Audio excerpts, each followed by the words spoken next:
this side of the table, one of my favorite things to do as a VC is to work with our portfolio companies and help them really determine whether they have that product market fit. Because what real product market fit looks like is there is a customer who is pulling your half-baked MVP out of your hands and trying to give you money for it. That's product market fit. And if you don't have that, then today I am joined by Aaron Michel from 1984 Ventures. They have invested in a lot of great companies at seed stages. But today in this particular episode, we have talked about what kind of founders they invest in, what's the fund's thesis that they have, what are the bridge rounds, down rounds, valuation and market sizing, what makes a great company great, and a lot more. I love paranoid founders who are like, I'm always worried about who's coming after me. I'm always assuming that there's going to be 2 or 3 competitors who are operating under the radar who I haven't heard about. And so I got to move fast because I have to make the assumption that there's somebody on my tail who's really good. As a solo founder,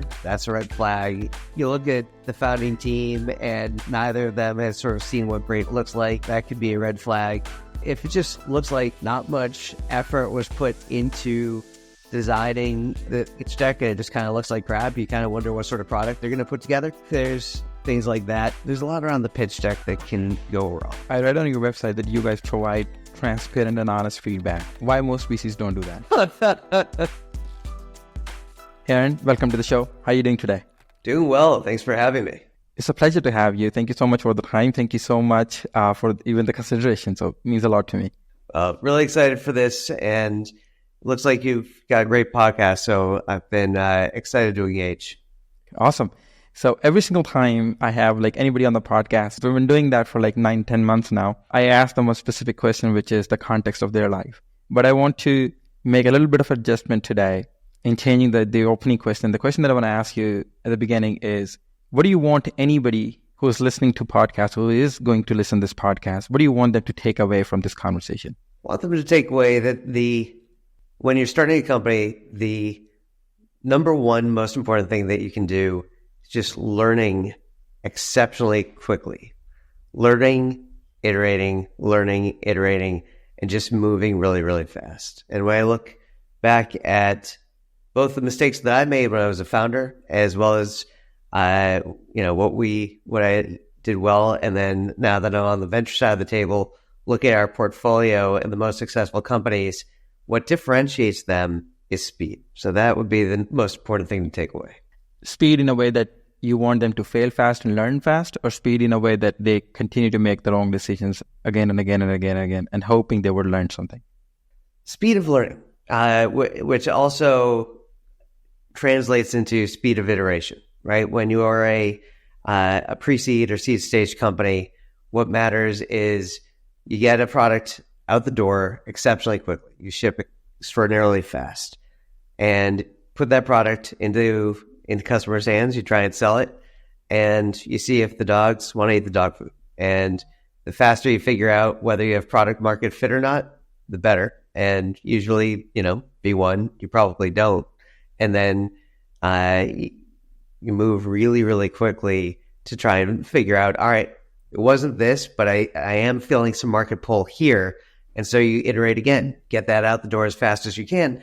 And the companies that win are the ones that keep on doing that shipping and iteration cycle really fast and find product market fit faster than their competitors, and then can scale quickly. Okay, very interesting. So I come from a world of product, and this is a personal question that I want to ask you. So 2 things. One is, how do you know that you have found a product market fit? It's a very glamorous, sexy term that these days, PMF, everybody's just talking about product market fit. So question number 1 is, how do you, feel like, okay, so now I have a product market fit, especially in the early stages? So that is 1. And 2 is, you mentioned the speed of iteration, and obviously that sets apart successful companies from the unsuccessful ones. I'm going to give you some, hypothetical scenarios. So there's this founder or a team, they're working on something, they're seeing some traction across, whatever they're building. So maybe they're building 3 things and same product, 3 features. They're getting some traction on all of them. And now they need to pivot. So pivoting is a necessity and all of that stuff. But when's the right time to give up on one idea and pick the other one?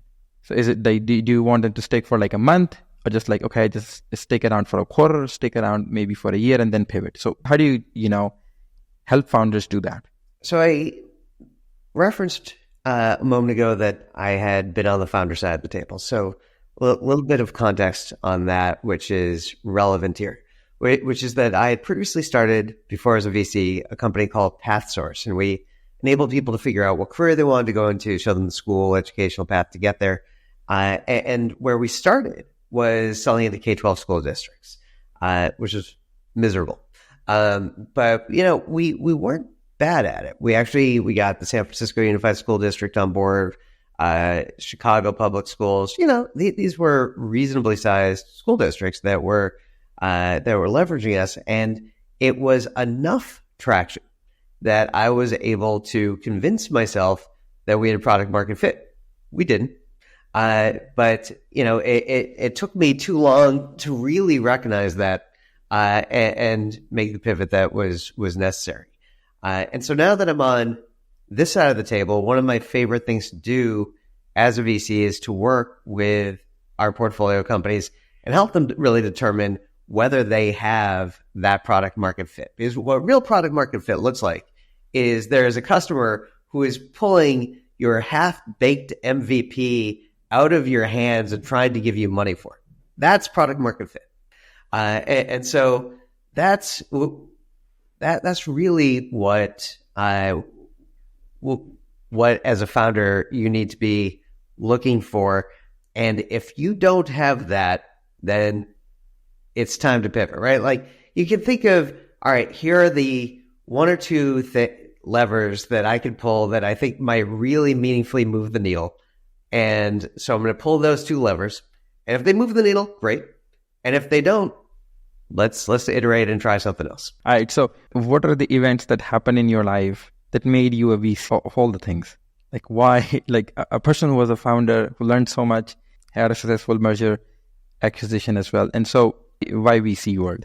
Like what happened there? So about 6 years ago, March 2017, I had just run a process. We got a few offers, sold my company to a company called Academics Direct, came on board briefly with the acquirer, didn't want to spend the rest of my career in EdTech, was trying to decide what I wanted to do next, and had a beer with an old friend and kind of informal advisor on the tail end sale of my last company, guy named Rami Deep. And Rami had been working on getting 1984, my venture capital fund started. And he said, hey, why don't you give this a try? I think you might be good at it. And so I really, and there's product market fit discussion just a moment ago. There were a lot of things that I, having been on the founding side of the table, was excited to sort of put into practice on the venture side of the table. So while it wasn't something that I had really been seriously looking at, I was very excited when he brought up the opportunity. And I found it far more fulfilling, to be transparent, than I would have expected. I kind of thought that I would want to, that I would have the itch to start another company pretty quickly. And I really haven't had that. This has been a super fulfilling journey to be on this side of the table, working with kind of amazing founders on a day-to-day basis. It's both personally fulfilling and really intellectually stimulating. So it's just super fun. What leverage do you think early stage investors have? So there certainly is power in the cap table. But we as pre-seed and seed stage investors don't take board seats as a rule. And not all seed investors look at this the same way. There are plenty of seed investors who do take board seats. Our rationale for that, and then I'll circle back to your question as to leverage. Our rationale for why we don't take board seats is pretty straightforward. It's, one, that there's just a few of us. If we were taking seats on board seats with each of these companies, we never find time to go find another company.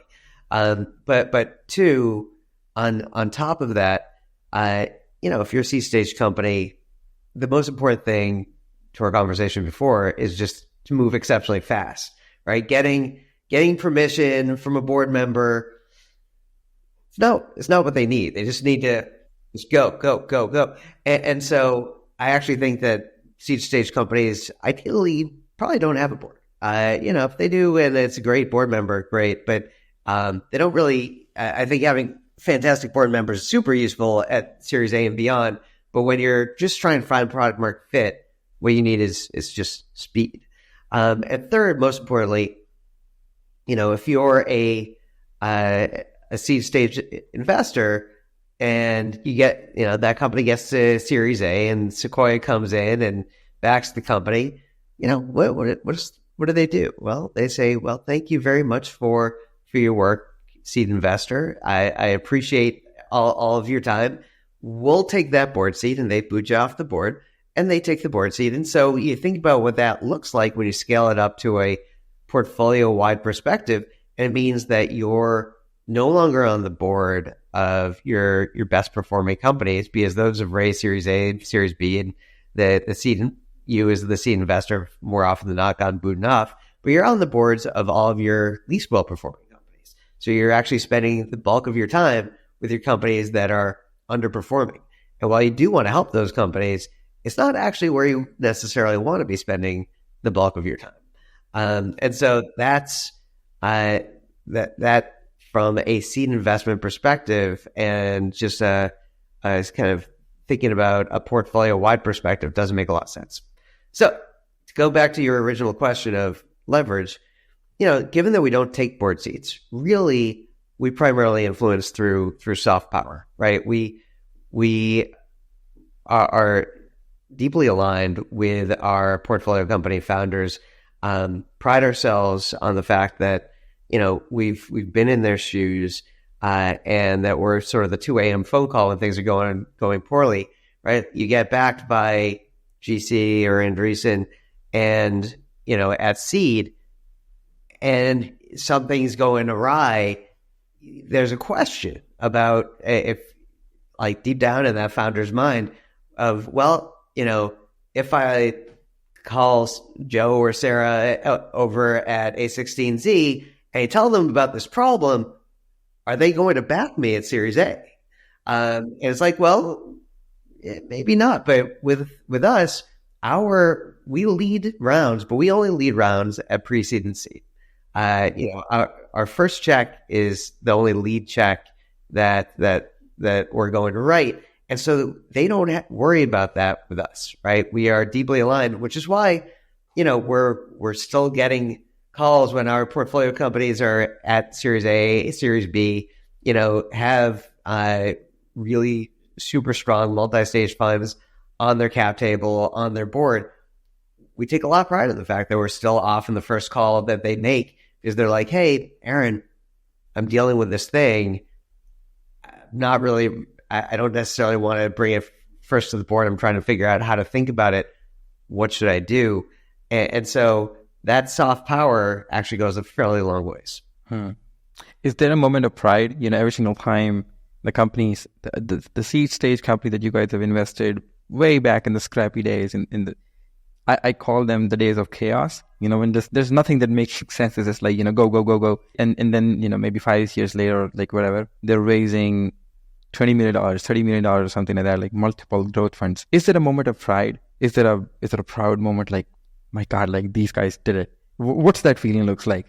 It's very much that. I mean, look, financing is a signal and a milestone, but it is something that, 2021 aside, takes place because the company has just been executing really well. And so absolutely, as a seed investor, we take a lot of pride in the financing milestones. We also take a lot of pride in the other milestones, right? When our portfolio companies, there are 1,000 small victories along the way. And starting a company, even the successful ones, just tends to be kind of miserable. And so you really got to celebrate those small victories. And we try to do that alongside our founders. And when I was on that side of the table, I tried to do the same. So that's sort of how I think about it. But short answer is yes. Okay, great. That's just very good to hear that. All right, so I want to talk to you about 1984's venture and the investment thesis and all the stuff behind that. But before I go to that, there's a personal itch that I'm scratching here. And I have interviewed, I think, more than 5 dozen VCs on the podcast, and everybody is just primarily in the same state, like pre-seed, seed, Series A, that sort of a ecosystem. So every single time I heard this one line, and that is, we support founders. We support founders. The question that I want to ask you is because, and a lot of people take pride in that, which, like, I really love that.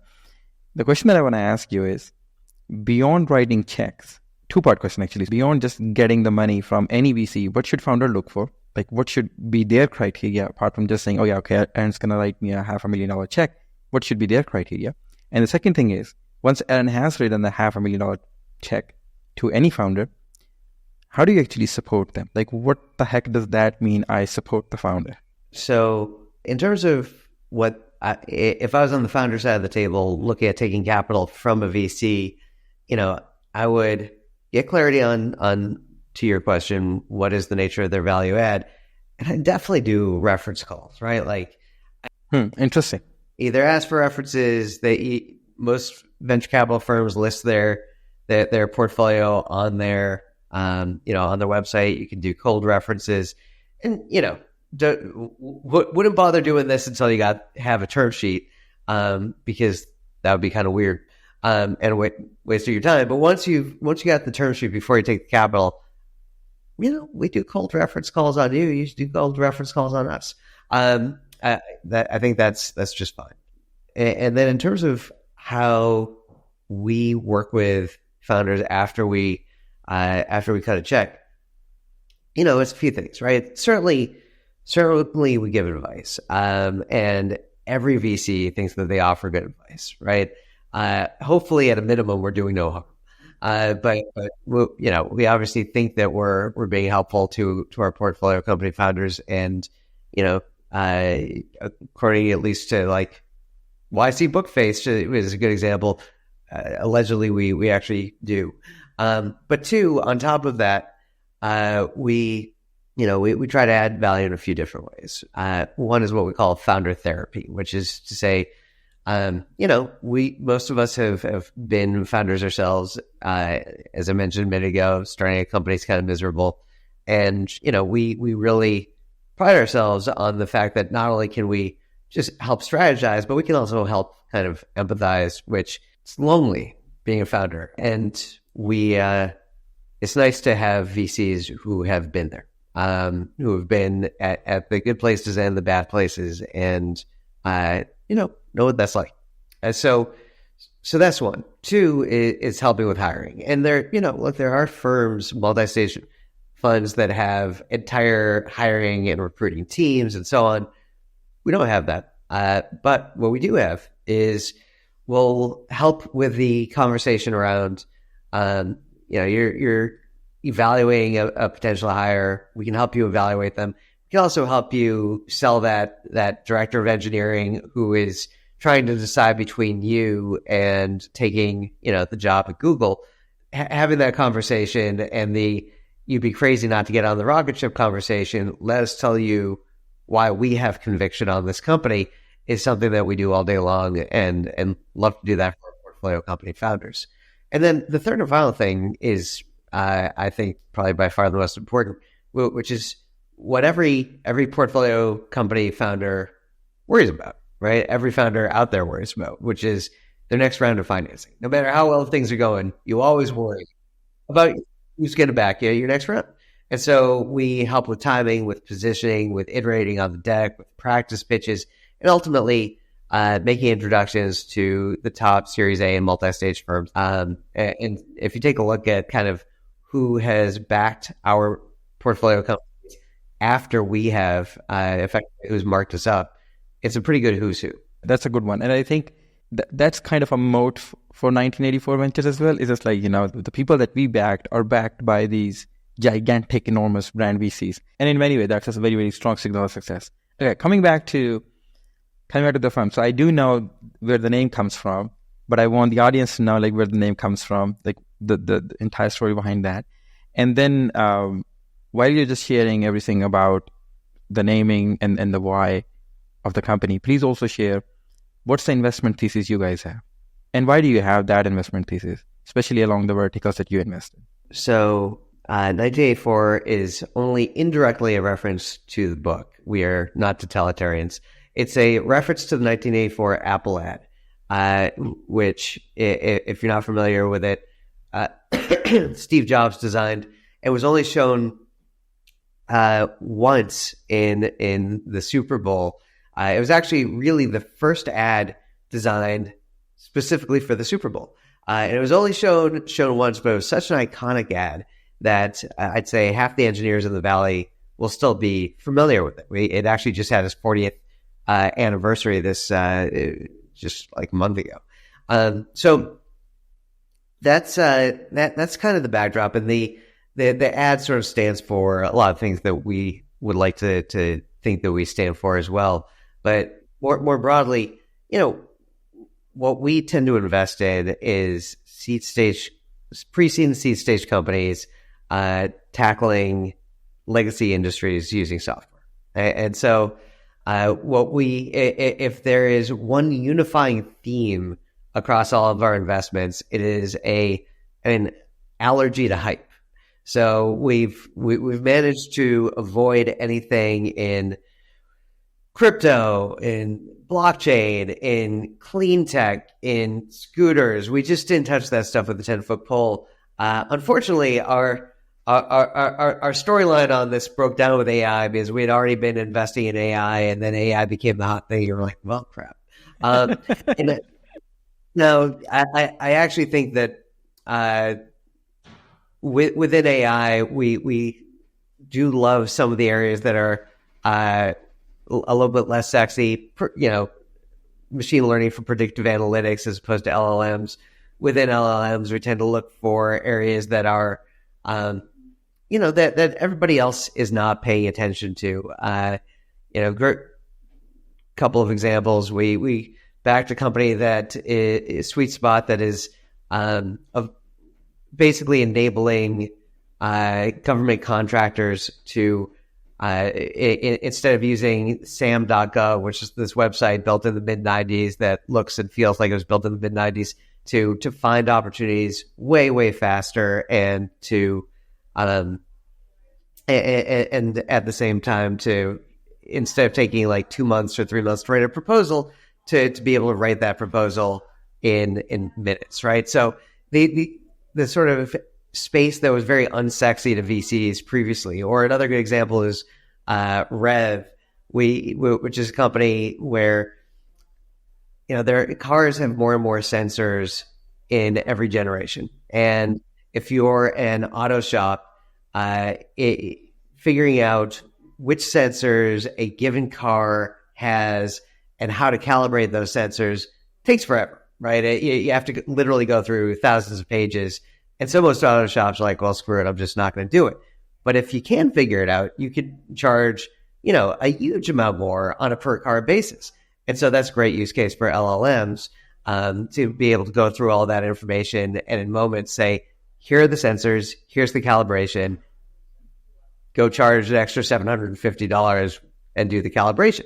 And so that's really taken off.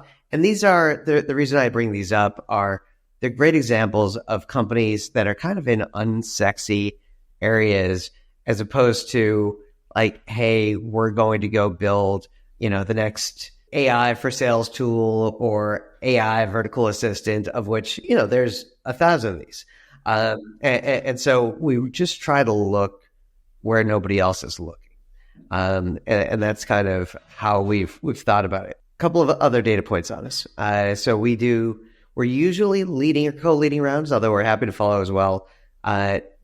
These tend to be the $1.5 million to $3 million rounds, although, happy to do the $4 or $5 million rounds too.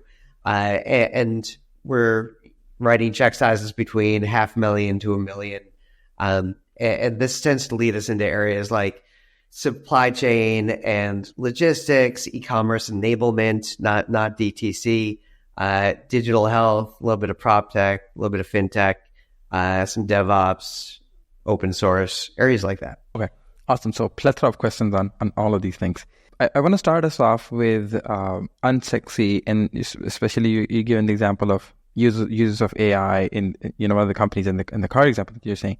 So let's start with the two questions. So one is, why getting on a hype train, especially VCs getting on a hype train, why that is a bad thing? So I want to know from okay, so from the founder side, it makes sense. It's like, yeah, everybody just building something on the AI, might as well you just build something on the AI. Like that's the rationale most people have. Some years ago, that was blockchain, then metaverse, then crypto, or maybe upside down or something, and now it's AI. So there's a hype cycle that's going on. So one is like, why getting on that hype train is detrimental to any VC, or according to you, like why is that? So that is one. And the second was the question that I want to ask you is, in my opinion, most of the VCs, or at least the ones that I have talked to, they pass on to those unsexy ideas thinking either the market is not big enough or the company cannot be scaled to $1 billion company. Like either way, the market is like not big enough. What's the rationale behind investing in these companies from your perspective? So let's start with what's wrong with hype before we talk about what's right with unsexy. So and the answer, by the way, is different for different stages of VC firms. But if you are a seed stage firm, by the time that a company is on by the time that a given trend is on the cover of Fortune magazine, it's way too late to be investing in that trend. And so let's just break down what a hype cycle really looks like, right? More often than not, the way these things work is a really well-known VC at a multi-stage, super brand name, multi-stage fund makes a splashy investment and says, this is the future, scooters, right? And because back then, Uber had come out and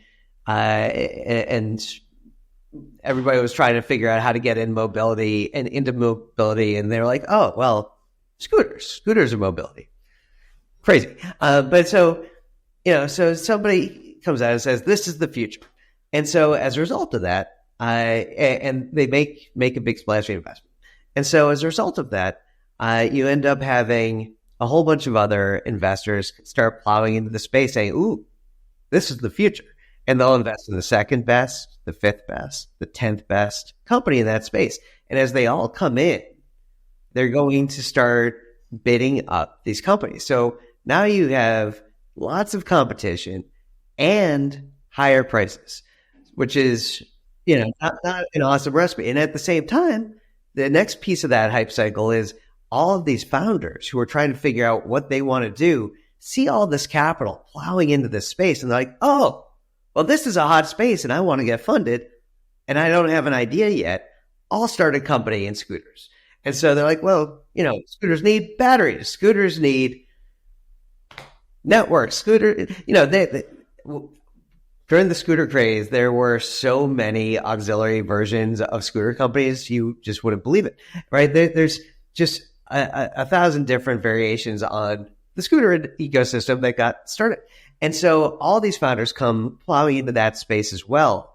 And so now you have even more competition. So you've got a ton of competition, heightened prices, and then you fast forward 3 or 5 years and investors are like, oh, why?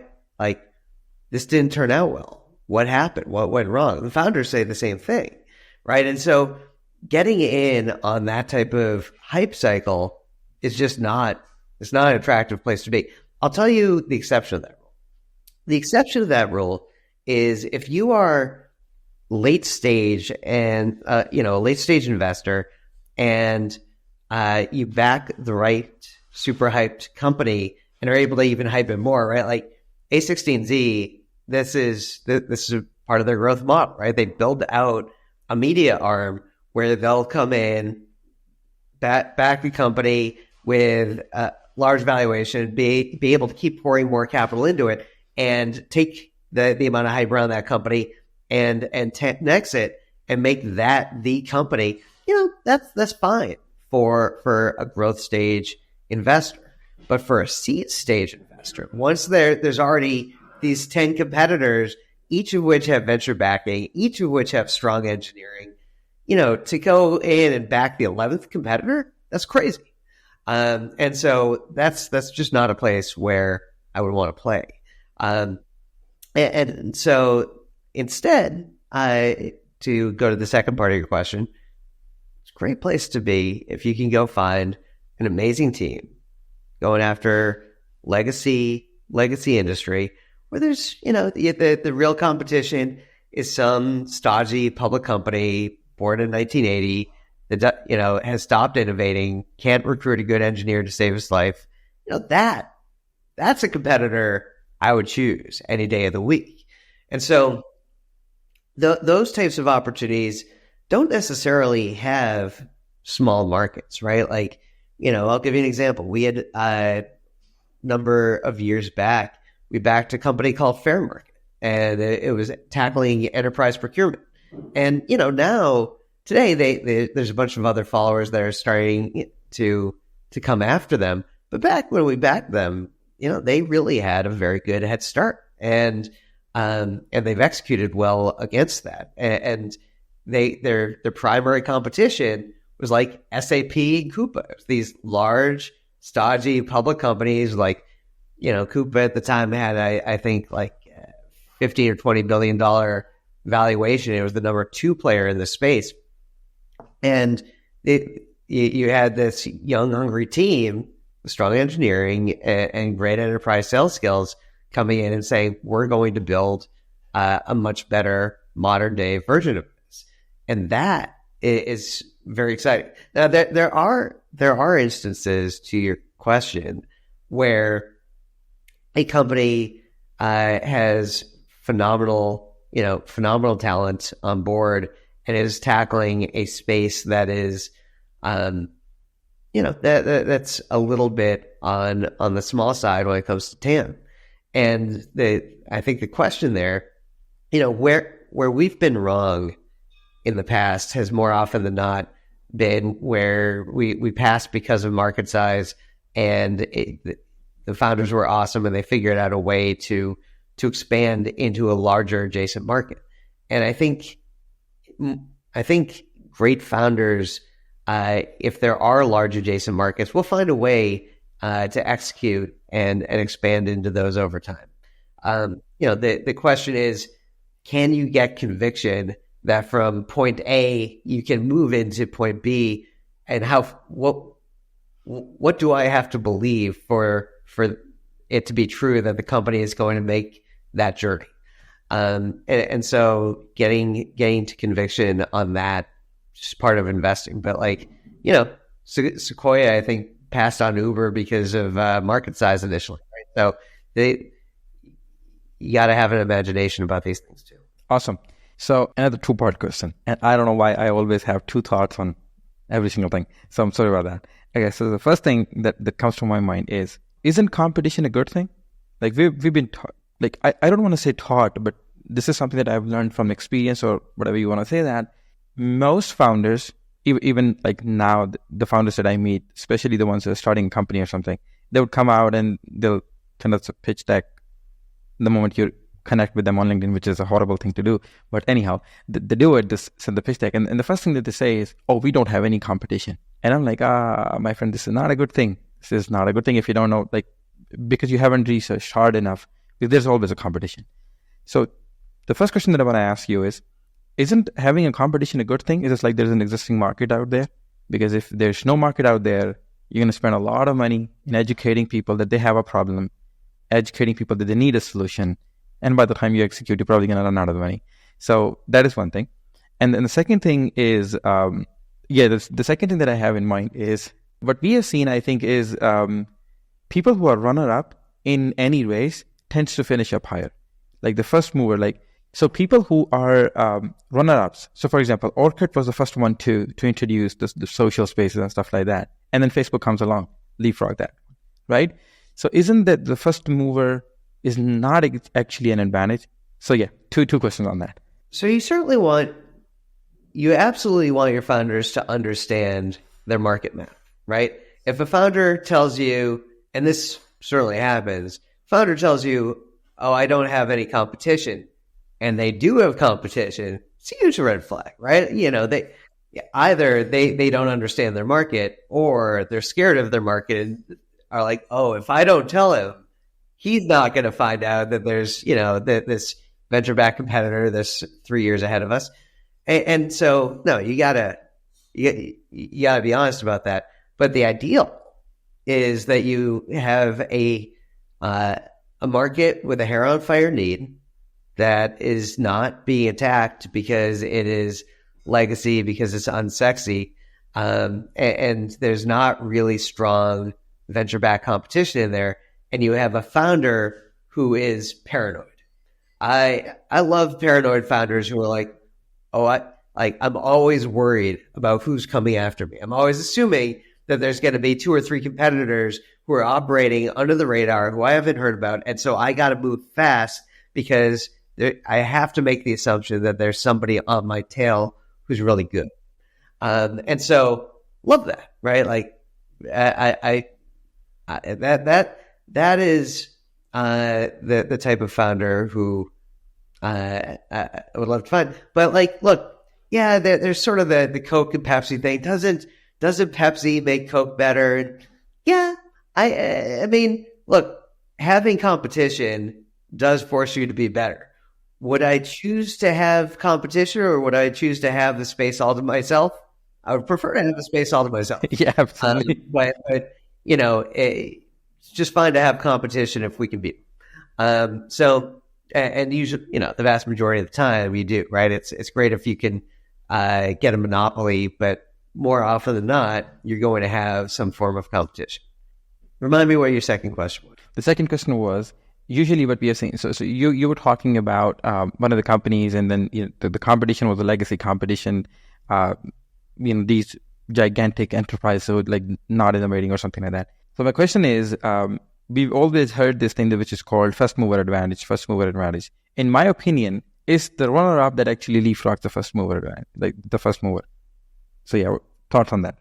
First mover advantage, the strength of that advantage varies depending on the type of company, right? There are, for instance, for marketplaces, there's a lot of value to first mover advantage. There's network effects and so on.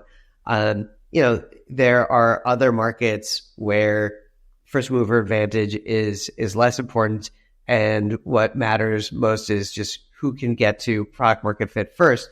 But I would say, no matter what, it's always, to some degree, better to be the first to market, right? It just gives you more time to figure out product market fit before somebody else does. The strength of that first mover advantage varies depending on the nature of the market. Okay, makes sense. All right. How do VCs calculate TAM, SAM, and SOM? Because you guys don't think the founders know how to calculate that correctly. So what's the VC math does? So I would just say that I think too much time is put into variants of this question, right? If you just do as a founder your TAM, and you just have a simple, like, I'm selling a widget, here's the number of potential customers I could sell it to, here's the price of my widget, and here's the total amount that I could sell. That for me is kind of sufficient to get a general understanding of the size of the opportunity. And then, what there's not nearly enough time spent on is the nature of the market dynamics, right? Which is what do the tailwinds or headwinds in this market look like? Was there really a why now within this market? Is there a cultural, a regulatory, a business change that it's creating real tailwinds that makes this the right moment and the right timing to start this company? Is, sort of Porter's 5 forces type stuff as well. Like, what is the level of industry consolidation in this space? Does this, are you selling into a space where there's 5 players who have 80% of the market, in which case you have zero pricing power. These types of questions are given very short shrift very often by founders, and actually are much more important. Whereas, this whole thing about, well, I think I could sell like this percent. I just sort of make the assumption when I see a TAM number that they could probably sell to a percentage of it, and then some percentage of it is never going to buy for X, Y, Z reasons. But I can make all of those back of the envelope assumptions once I understand what that overall TAM picture looks like. Looking at the TAM, how much of an influence this particular slide has on any of the investment deal? It's certainly important, right? I would say at this point with most markets, generally have more often than not, we already have kind of a prepared mind and a sense of what size of this market, but not always. And so for markets that we are unfamiliar with, having getting that sort of high level sense of here's what the size of the market is helpful. But then, in that first conversation, if you have doubts about it, that's where you really get into it. It's where you sort of really dig in and say, well, okay, so here's the overall market size. Let's talk about the breakdown of that market. How much of this is, divided amongst these 5 large players? Okay, what are those 5 large players using, right? Good example of this. I was talking with a company that recently that was doing AI for audit, which is a good idea. And so they were selling AI tools and software to auditors. And one of the key questions here is like, well, so much of that business is driven by the big 4 audit firms. Are those big 4? So you've got this big TAM number, but a lot of that is the big 4. And so are the big 4 actually going to buy this product? Well, probably not, right? Like you actually look at how the big 4 operate, and these guys, somewhat surprisingly, actually build a lot of their own tools. And if they buy from you, they have so much market power that like you just don't have that much pricing power. So yeah, you think about how that plays in very seriously when you're thinking about what is the real size of this market. So the TAM is important, but it's sort of a starting point for the conversation about the market. It's not like one and done. Okay, great. So, and thank you for just, covering all of these things up. So what we do is we do have a decent big of an audience. So we're very fortunate to anybody who's listening to or reading the newsletter and the blogs and all of that. So it's just about 25,000 people. So what we do is before you were hopping on the podcast, we floated out this newsletter asking everybody, hey, Aaron is coming tomorrow on the podcast or today on the podcast. Send us all the questions that you guys can think of so we can ask him. So no, what's coming? Yeah, there's all kind of those. Trust me, there's like the crappiest of the crappiest that you could ever imagine. So not going to ask you those. So we're only going to stick to the good ones, okay? So I'm going to start with a pitch deck because that's everybody's favorite. When a company goes through different stages, it goes from pre-seed, seed, Series A, and beyond. How does the pitch deck evolve? Like what's the pitch deck looks like at pre-seed, evolves to seed, eventually to Series A, because you do help people do that, especially with the portfolio companies, and they eventually do. So what's that evolution looks like? So you're just going into more and more depth as time goes on, and frankly, you have more data as time goes on. Nothing. My partner has a great saying: "Nothing kills a good story like data." You move into being able to offer a deeper dive into the business in this Series A and then Series B and beyond with each as the company grows.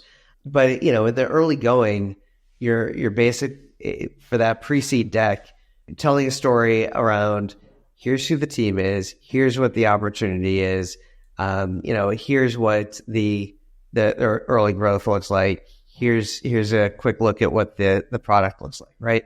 And here's what the grand world conquering vision is. And the deck, regardless of whether it's pre-seed deck or a Series C deck, just tells a story, right? You've got a one-line header at the on top of each of these decks, or on top of each of these slides, that if someone was to just flip through, which is how VCs tend to look through a deck the first time they get it, they go through the thing in 30 seconds.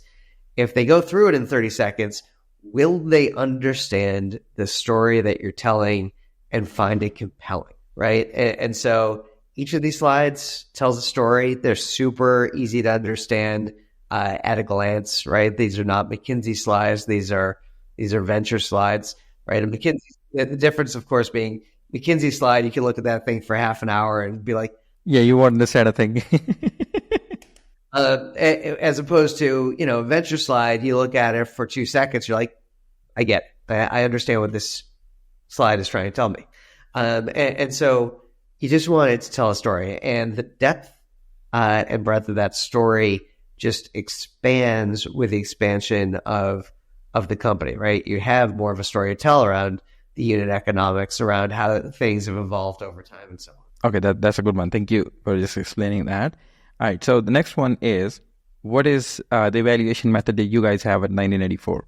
Assuming that you guys get a pitch deck, and how do you evaluate the pitch deck? So, and there's a plethora of questions that I just, jumbled up into it. So one is the evaluation method, like how do you evaluate an idea? And the second one that I want to ask you is, what's your favorite slide on the pitch deck? Like, what's one or two slide that you would like, okay, so I just only have like 30 seconds, might as well just scroll it down to GTM or like whatever. So what is that? So let's start with that, and I'm going to add more later on. Favorite slides are, I don't know if I necessarily have favorites. But certainly two that I'll pay a lot of attention to are team and vision, right? Who's doing this and what are they trying to do? Are they going for a home run swing? So that's yeah. And then, sorry, the other piece of the question was, so how do you evaluate the idea? And then in terms of how we evaluate the idea, so look, we look at a pretty broad variety of different things, right? Obviously, seed investors, if you're not looking first and foremost at team, you're committing malpractice. So we spend a lot of time on team, but then on top of that, we're spending a lot of time sort of looking at, is this a real hair on fire problem? The caliber of the problem that you're solving is pretty critical, right? And we are about 70% B2B SaaS, about 30% consumer.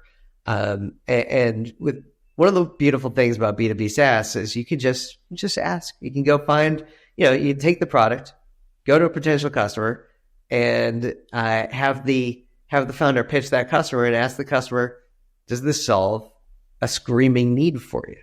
And you can do that a few times and get a sense of whether this is a hair on fire problem or not. Consumers are fickle, right?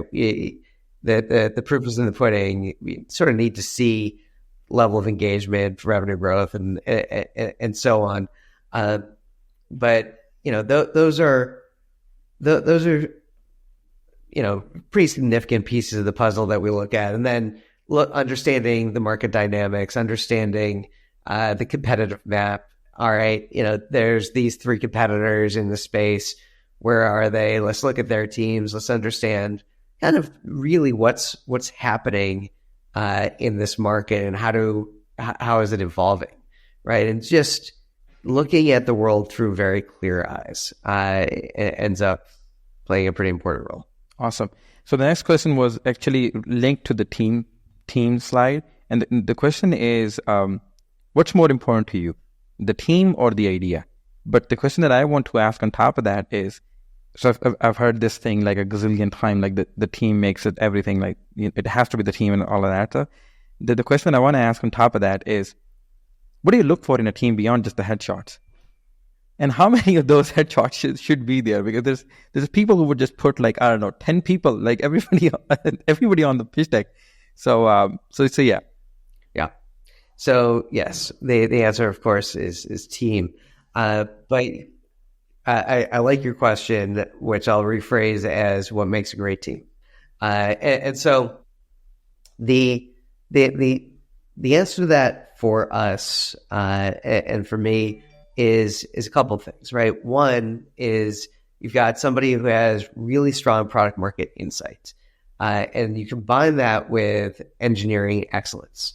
And this goes back to the need to move fast, the need for speed, and that is enabled by great engineering, right? Agility is only possible because you have great engineering talent on board. And we had actually looked at when we went from Fund 1 to Fund 2, and we looked at the sort of winners in Fund 1. One of the things that really differentiated them was the fact, all of our teams had engineering, but the teams that were the best performing had truly exceptional engineering talent on board, which was part of what enabled really, really fast shipping and excellent execution. So product market insight, engineering excellence, usually combined with great storytelling, an understanding of what great looks like. Have they worked for a great company like an Amazon, or have they seen the 0 to 100 path with a startup? Do they know what great looks like? Are they, as a result of that, are they going to be able to hire well? Like, when they think about hiring, are they going to hire a B+ player, or are they going to recognize and be able to sell to an A+ player and get that person on board?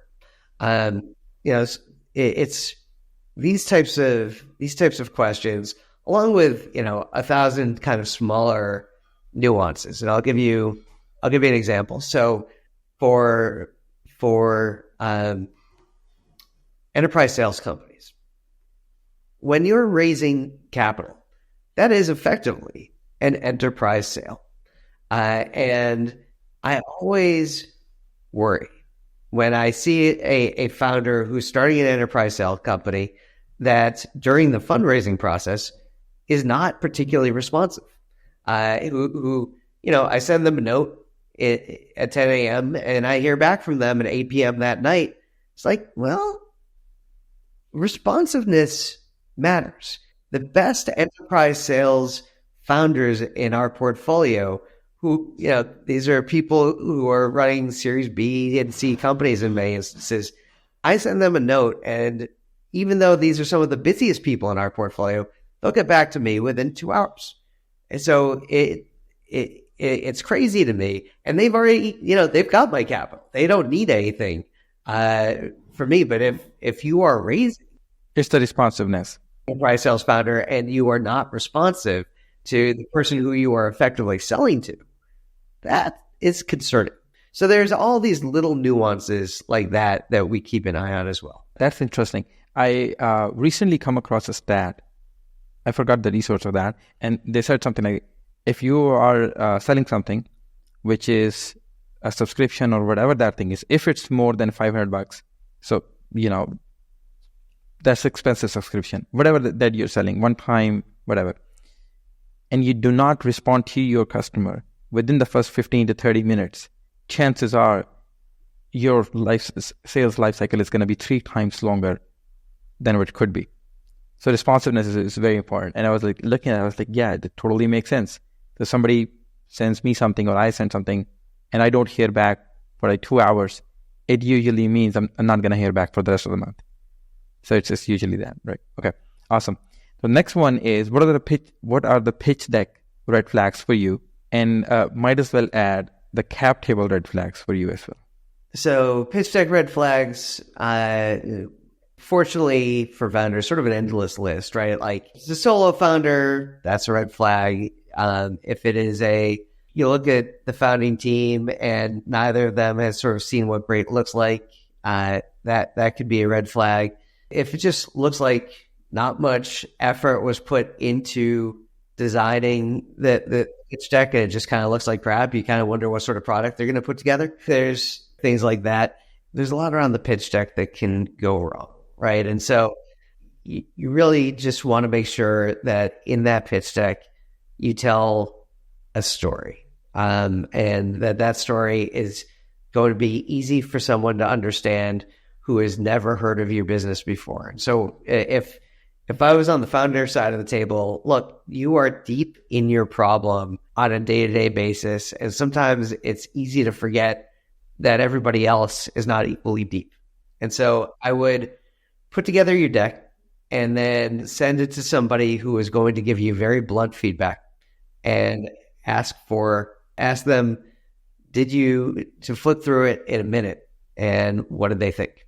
Who, by the way, ideally doesn't know much about your company. Interesting. And what are the cap table red flags in your opinion? Yeah, I mean, you don't want to beat up cap table. Right? Like, they obviously concerning the more of the cap table has been eaten up if by the time that the company is reaching someone like me, right? So if I'm a pre-seed or seed investor and the founder has already lost like 40% of the cap table, cause for concern, right? You're like, how did that happen? And so you just want to be careful in the early going that it's, each round you should be giving up somewhere in the range of like 15, 25% of the cap table. But if you're giving up like 35% or 40%, you should be questioning why you're doing that and what other options you have. One thing that I would like to add is, and let me know if you agree to that or not, most people who are raising these safe notes after safe notes after safe notes, they're having this sort of a problem. They don't know how much the company they've already diluted, and then by the time they get a price equity round, they're like, oh, so there's only 55% of the company left. So we've already diluted like 45%. So yeah, that's another thing that we're seeing these days. That was much more of an issue with when pre-money notes were safes were kind of the thing, because nobody knew, including the founders, how much they had, and it was disastrous. And you have to spend a lot of time sorting through it.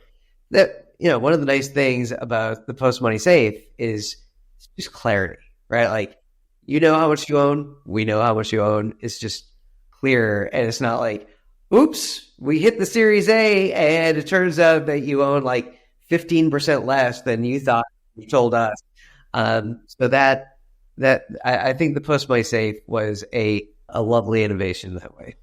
A question that I want to ask you separately, not from the list. Do you think the cap that we have on a post-money safe is essentially the valuation as well? Do I think that the cap on a post-money safe is equivalent to a valuation?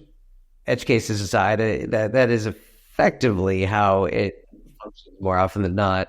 There are certainly instances where it doesn't really quite function like a valuation, but effectively, yeah. Usually, you could say that. Usually it is. All right, so that's a good one. One of my favorite questions that we have on the list is, what is one fundamental belief about venture capital industry that you disagree with? It's focused on shiny things, right? Like hype. Hype. Yeah, I mean, look, right now, space. Let's just talk about space. There are all these founders and all these VCs who are like, oh, space is going to be this $1 trillion industry. And it will one day. And like, there's one company, SpaceX, that's done exceptionally well.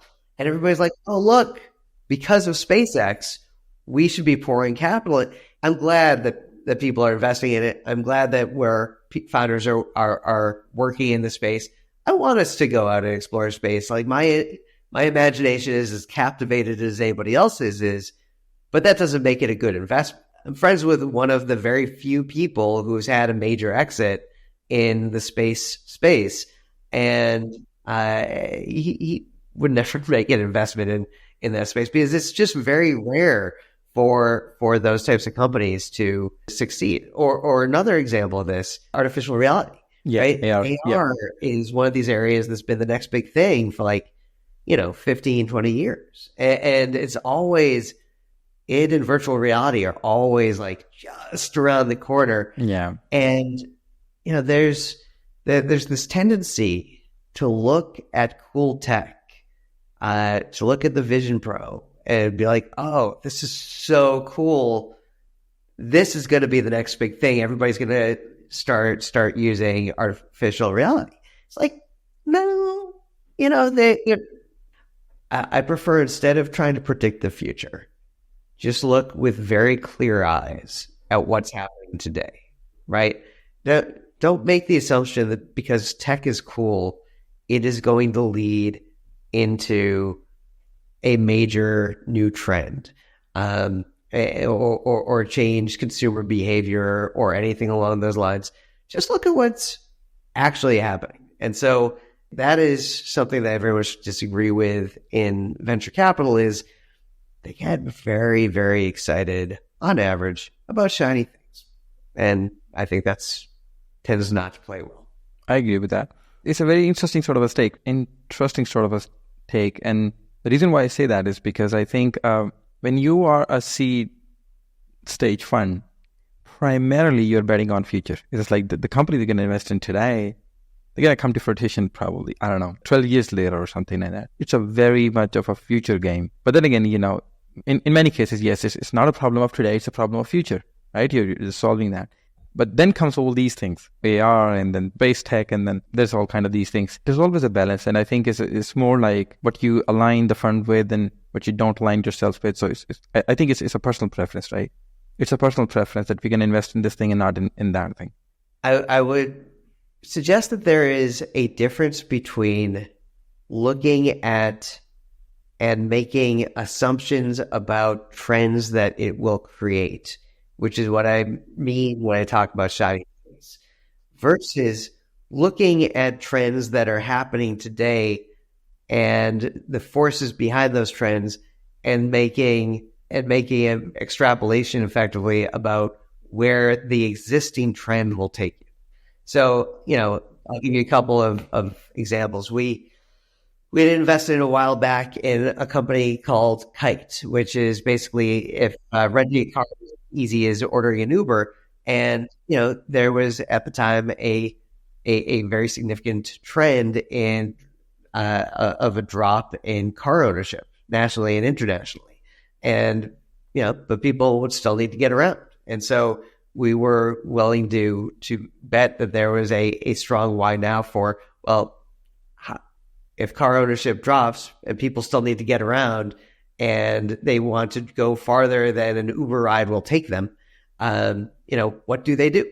And, turns out that waiting in line at Avis and Hertz is miserable. But if somebody will drop that car off to you and you can make the unit economics work so that you get closer to software gross margins, like that's a hell of a business. Or, Postscript is another company that we were the first investor in. It's the SMS one, the one that sends the marketing SMS. Yeah. Right, exactly. So almost like MailChimp for SMS is where they started.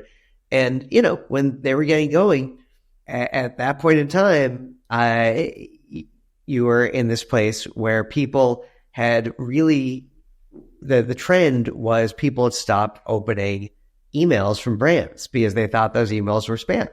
They were spam, but they were opening text messages. They were opening SMS. And so they basically, being the company that would drive that transition and build the playbook around that transition from email to SMS, and being at the right place at the right time at that trend and seeing that trend clearly. Okay. 3 things that every first-time founder should do beyond just building a business. The best founders are neck deep, focused on solving this one thing. I actually don't really want them to be doing a lot of other stuff. I do think, from an engineering standpoint, there's a lot of value in, keeping your eyes open as to what's happening, what's coming down the pike, what could be helpful to you. But beyond that, I'm not necessarily sure that founders should be having a really wide angle lens in terms of doing a whole bunch of stuff, spending a lot of time networking, spending a lot of time on personal brand building,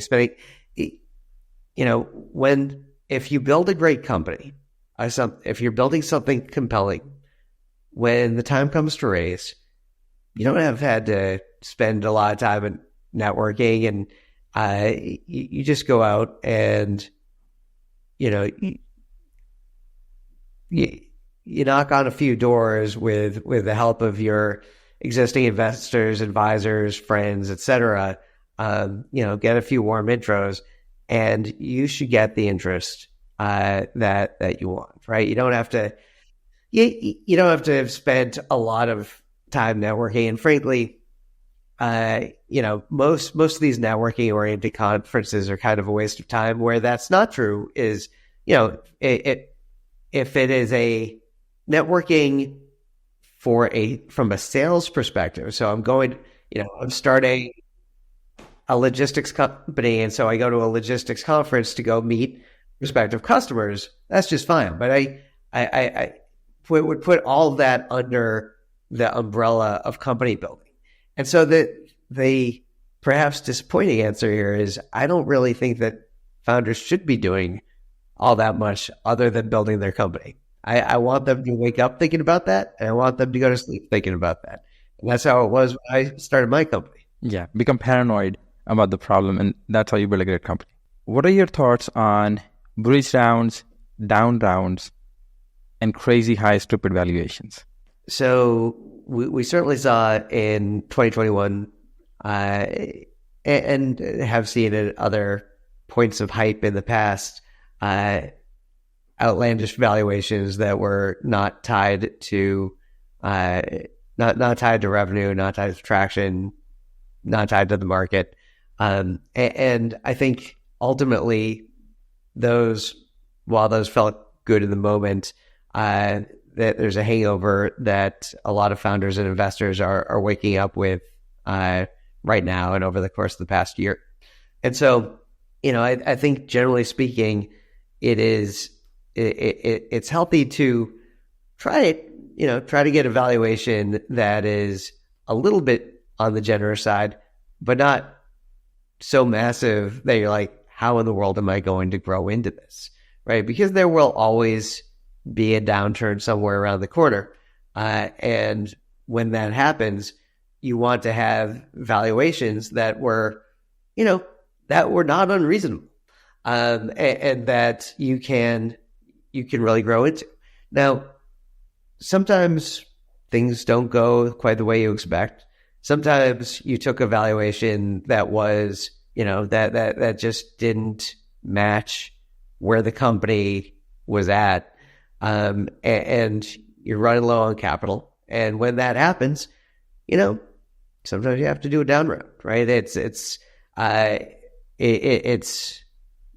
part of life. And when that is the case, the most important thing is just getting the capital in the door, right? Making sure that your company survives until you're able to, really get back to growth, get back to a place where, this really looks like a compelling trajectory again. So nobody likes down rounds. Nobody loves flat rounds. These are things that anybody wakes up in the morning rooting for. Sometimes these are necessary. And when they are, you just have to, again, look at the world, your options, and the market through clear eyes, and figure out, what is it going to take for me to raise my next round, stay alive, and put myself in a position to be able to execute and grow and get the company back on the path that I want it to be. The next one is, and you're going to love this one, I read on your website that you guys provide transparent and honest feedback. Why most VCs don't do that? Well, look, I don't want to speak for anybody else. I would just say that when I was on the founder side of the table, the feedback that I most preferred was blunt feedback that did not beat around the bush. And now that I'm on the venture side of the table, I try to pay that forward. And I've found that founders, when I position it to them as such, view that correctly as a mark of respect for them. That I don't want to waste their time, and I want to, give to them straight. Here's what the situation is. Here, let's kind of think this through together. I think that a lot of VCs hopefully do that. I'm sure some don't, but this is why you do your reference checks when you're deciding who you want to work with. So you don't say, "Oh, you're too early for us," that kind of thing. It's an excellent question. When it comes to past emails, I try 90% of the time, I can be pretty transparent about why we're passing. 10% of the time, it's because of the founder, and you don't want to be a dick. So that is an instance where I am not transparent, right? If I'm just like deep down, I'm sort of saying, hey, I just don't think that this person has it. I'm not going to tell him that. It's sort of just a dick move. And so in those instances, I'll pass for what is usually a secondary reason. That I think a lot of VCs probably do something somewhat similar, which is why as a founder, it's important to pay attention to the past emails, but not too much attention, because there is a little bit of bullshit. Okay, thank you. Thank you for the honesty. All right, the last one that we have on the list is why VCs can't be contrarian. Well, so one of our advisors, Andy Rashcliffe, who founded Benchmark as well as Wealthfront, has a great saying that to succeed as a seed stage venture capitalist, you have to be non-consensus and right. And so it is hard to do that. It's hard to be right, hard to be non-consensus. It's particularly hard in an environment like today's, because there's downstream financing risk, right? We can be non-consensus for 12 to 18 months until the company's next raise, at which point somebody else has to believe what we believe. And so, that's the scary thing. And that is a leap that we have gotten very comfortable making. And fortunately, I think we've actually gotten to the point now where a number of VCs who are a little bit downstream of us see 1984 coming in as a signal that this space might be getting more hot over time, right? But that is the risk, right? That you're making this bet that the space that everybody else is like, wow, that's a terrible space. Why would we invest in that? That this company is going to execute so well that they will defy those expectations about the space and make other great investors look at that and say, all right, I thought this market sucked, but look at how well this company is doing. I'm going to make a bet on it too. And so, that's a tough bet to make. It's so much easier to just say, well, everybody else is plowing capital into foundational models. I should do that. Awesome. Thank you for that. So, and we do have this one small ritual on the podcast. So what we do is we ask all our guests a question for the next guest without revealing who the next guest is going to be. So I have a question for you. Also going to take a question for the next guest. So the question that the previous guest left for you is, do you think Apple Vision Pro will be a flop or a success? And why do you think so? Yeah. I question whether it will take off, but I don't think it is intended to take off.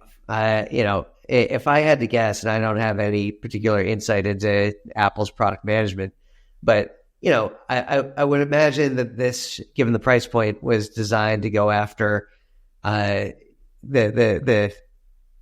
real tech enthusiasts who also have plenty of capital. So this wasn't at the current price point, it wasn't intended to be like this massive consumer success.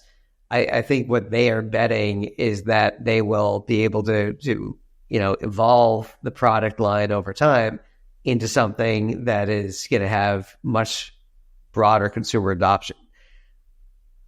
I'm skeptical. But, at some point, AR is going to be a hot thing. Maybe this is the timing. Yeah. But people have called that timing incorrectly over and over and over again. Yep. I'm not prepared based on what I'm seeing today to be like, oh, this is it. All right. Thank you so much, Aaron. Really lovely talking to you. Thank you so much for the insights, for the wisdom, for all the things that you shared with us. Really fun talking to you. This was a pleasure. Thank you for having me. This is it from today's episode. I hope you enjoyed it. Thank you so much for watching and listening. All the resources and links that we have talked about, they're all in the description or in the show notes, depending upon which platform you're on. If you're listening on Apple Podcasts, please give us a review. Would appreciate it. If you're watching it on YouTube, please mention down in the comment, did you like it? Did you not like it? What do you want us to improve? Who do you want us to invite on the channel? If you enjoyed this episode, there are chances you're going to enjoy that episode as well. So we're going to link it down somewhere here. Do hit the subscribe button if you haven't done that already. And thank you so much for watching again, and I'll talk to you soon. See you in the next one. Peace.